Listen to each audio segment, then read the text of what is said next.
make a lot. That's one more strike why people don't like this bill, but that's a great point. We've been joined by another colleague of mine, Congressman Thompson. GT is here, and I was just a stalwart free enterprise guy, and somebody with a whole lot of common sense. And I'd really like to yield some time if you'd like to comment on. We're trying to take an overview of what's happening now after the election yesterday. All right. And where we are in this whole thing of health care, and are we still into this model of Big Brother's going to take it all over? Well, I thank my good friend from Missouri, my good friend from Tennessee for the special orders tonight that you're doing. Yesterday was a landmark day. I think it established a pretty confident trend of what the American people like and what they dislike. And what they dislike is, I think, is properly captured and framed in that chart that you have on the tripod. The bureaucracy of a government-run, government takeover of health care. We need to be approaching health care.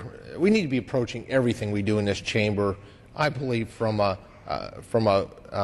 principled leadership perspective, of leading with principles. And I have to tell you, and I suppose my colleagues on the other side of the aisle would agree with that. It's just their principles are completely 180 degrees from our principles.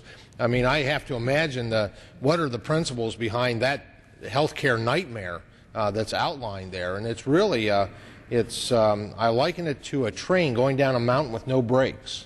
It never ends well. And what they're trying to shove through is just to get anything, get something. I can imagine how those behind closed door discussions are going, which happened again today, even after the people of Massachusetts all complaints spoke. That it has to be something like this. We don't care what it is. Let's just pass something. You know, whatever it might be. I mean, the goal is just to get something through, to be able to say they did something. Well, that's wrong. That's not the approach we do. The American people need and deserve better than that. They want principles. The health care principles, I believe, of the Republican Party and some of my Democratic colleagues, I think we could work together. I mean, there's 4 principles I've always held dear as a health care professional for almost 30 years, and that is and my belief is that we have a health care system that's pretty good. In fact, I would rate it one of the best in the world.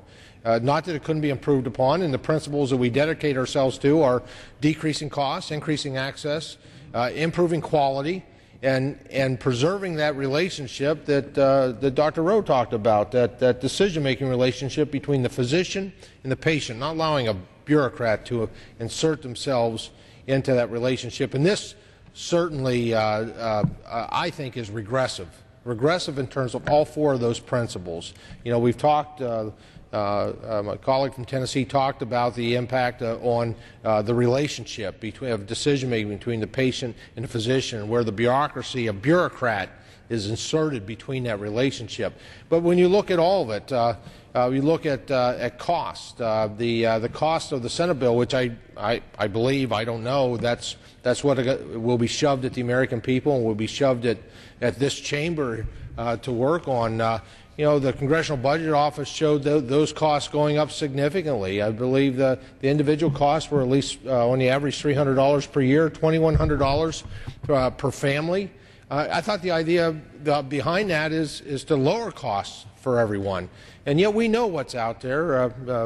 My colleagues have talked about allowing the purchase of health insurance across state lines. That's greater competition. That's a good thing. That brings costs down. Certainly the whole issue of tort reform, $29 billion a year that is spent in this nation on tort reform premiums, $29 billion. Now, we talk about waste and fraud, waste within healthcare spending. I think that's the biggest waste there is.